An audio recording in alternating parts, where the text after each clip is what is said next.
This is Miss B Reads to You, where I read from a selection of the classics. Feel free to comment below with suggestions for future reading. Don't forget to like, comment, and subscribe in order to hear more.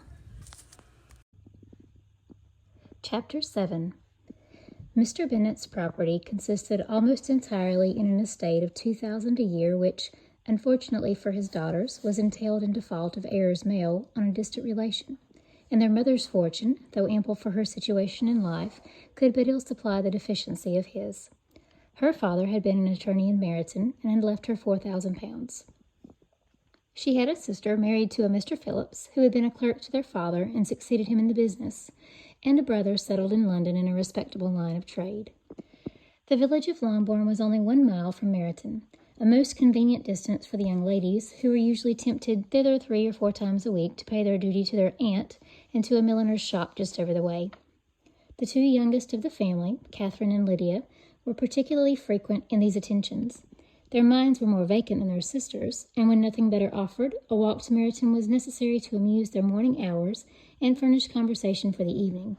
And however bare the news country in general might be, they always contrived to learn some from their aunt. At present, indeed, they were well supplied both with news and happiness by the recent arrival of a militia regiment in the neighborhood. It was to remain the whole winter, and Meryton was the headquarters. Their visits to Mrs. Phillips were now productive of the most interesting intelligence. Every day added something to their knowledge of the officers' names and connections.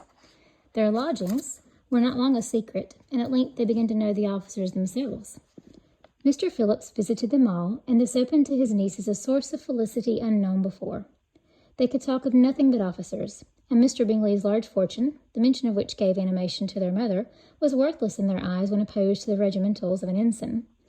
After listening one morning to their effusions on the subject, Mr. Bennet coolly observed, "From all that I can collect by your manner of talking, you must be 2 of the silliest girls in the country. I have suspected it some time, but I am now convinced." Catherine was disconcerted and made no answer. But Lydia, with perfect indifference, continued to express her admiration of Captain Carter and her hope of seeing him in the course of the day as he was going the next morning to London. "I am astonished, my dear," said Mrs. Bennet, "that you should be so ready to think your own children silly. If I wished to think slightingly of anybody's children, it should not be of my own, however. If my children are silly, I must hope to be always sensible of it." "Yes, but as it happens, they are all of them very clever." "This is the only point, I flatter myself, on which we do not agree. I had hoped that our sentiments coincided in every particular, but must so far differ from you as to think that our 2 youngest daughters uncommonly foolish." "My dear Mr. Bennet, you must not expect such girls to have the sense of their father and mother.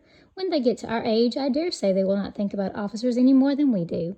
I remember the time when I liked a red coat myself very well, and indeed so I do still at my heart.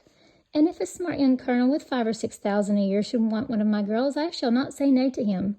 And I thought Colonel Forster looked very becoming the other night at Sir William's in his regimentals." "Mamma," cried Lydia, "my aunt says that Colonel Forster and Captain Carter do not go so often to Miss Watson's as they did when they first came. She sees them now very often standing in Clark's library." Mrs. Bennet was prevented replying by the entrance of the footman with a note for Miss Bennet. It came from Netherfield, and the servant waited for an answer. Mrs. Bennet's eyes sparkled with pleasure, and she was eagerly calling out while her daughter read, "Well, Jane, who is it from? What is it about? What does he say? Well, Jane, make haste and tell us. Make haste, my love." "It is from Miss Bingley," said Jane, and then read it aloud. "My dear friend, if you are not so compassionate as to dine today with Louisa and me, we shall be in danger of hating each other for the rest of our lives, for a whole day's tete-a-tete between 2 women can never end without a quarrel. Come as soon as you can on the receipt of this. My brother and the gentlemen are to dine with the officers. Yours ever, Caroline Bingley." "With the officers!" cried Lydia. "I wonder my aunt did not tell us of that." "Dining out," said Mrs. Bennet. "That is very unlucky." "Can I have the carriage?" said Jane. "No, my dear, you had better go on horseback, because it seems likely to rain, and then you must stay all night." "That would be a good scheme," said Elizabeth, "if you were sure that they would not offer to send her home." "Oh, but the gentlemen will have Mr. Bingley's chaise to go to Meryton, and the Hursts have no horses to theirs." "I had much rather go in the coach." "But, my dear, your father cannot spare the horses, I am sure. They are wanted in the farm, Mr. Bennet, are not they?" "They are wanted in the farm much oftener than I can get them." "But if you have got them today," said Elizabeth, "my mother's purpose will be answered." She did at last extort from her father an acknowledgment that the horses were engaged. Jane was therefore obliged to go on horseback, and her mother attended her to the door with many cheerful prognostics of a bad day. Her hopes were answered. Jane had not been gone long before it rained hard. Her sisters were uneasy for her, but her mother was delighted. The rain continued the whole evening without intermission. Jane certainly could not come back. "This was a lucky idea of mine indeed," said Mrs. Bennet, till more than once, as if the credit of making it rain were all her own. Till the next morning, however, she was not aware of all the felicity of her contrivance. Breakfast was scarcely over when a servant from Netherfield brought the following note for Elizabeth. "My dearest Lizzie, I find myself very unwell this morning, which, I suppose, is to be imputed to my getting wet through yesterday. My kind friends will not hear of my returning home till I am better. They insist also on my seeing Mr. Jones. Therefore, do not be alarmed if she should hear of his having been to me, and excepting a sore throat and headache, there is not much the matter with me. Yours, and etc." "Well, my dear," said Mr. Bennet, when Elizabeth had read the note aloud, "if your daughter should have a generous fit of illness, if she should die, it would be a comfort to know that it was all in pursuit of Mr. Bingley, and under your orders." "Oh, I am not at all afraid of her dying. People do not die of little trifling colds. She will be taken good care of. As long as she stays there, it is all very well. I would go and see her if I could have the carriage." Elizabeth, feeling really anxious, was determined to go to her, though the carriage was not to be had, and as she was no horsewoman, walking was her only alternative. She declared her resolution. "How can you be so silly," cried her mother, "as to think of such a thing in all this dirt? You will not be fit to be seen when you get there." "I shall be very fit to see Jane, which is all I want." "Is this a hint to me, Lizzie," said her father, "to send for the horses?" "No, indeed. I do not wish to avoid the walk. The distance is nothing when one has a motive, only 3 miles. I shall be back by dinner." "I admire the activity of your benevolence," observed Mary, "but every impulse of feeling should be guided by reason, and in my opinion exertion should always be in proportion to what is required." "We will go as far as Meryton with you," said Catherine and Lydia. Elizabeth accepted their company, and the 3 young ladies set off together. "If we make haste," said Lydia, as they walked along, "perhaps we may see something of Captain Carter before he goes." In Meryton they parted. The 2 youngest repaired to the lodgings of one of the officers' wives, and Elizabeth continued her walk along, crossing field after field at a quick pace, jumping over stiles and springing over puddles with impatient activity, and finding herself at last within view of the house, with weary ankles, dirty stockings, and a face glowing with the warmth of exercise.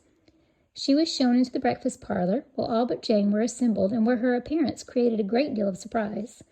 That she should have walked 3 miles so early in the day, in such dirty weather, and by herself, was almost incredible to Mrs. Hurst and Miss Bingley, and Elizabeth was convinced that they held her in contempt for it. She was received, however, very politely by them, and in their brother's manners there was something better than politeness. There was good humour and kindness. Mr. Darcy said very little, and Mr. Hurst nothing at all. The former was divided between admiration of the brilliancy which exercise had given to her complexion, and doubt as to the occasions justifying her coming so far alone. The latter was thinking only of his breakfast. Her inquiries after her sister were not very favourably answered. Miss Bennet had slept ill, and though up, was very feverish and not well enough to leave her room.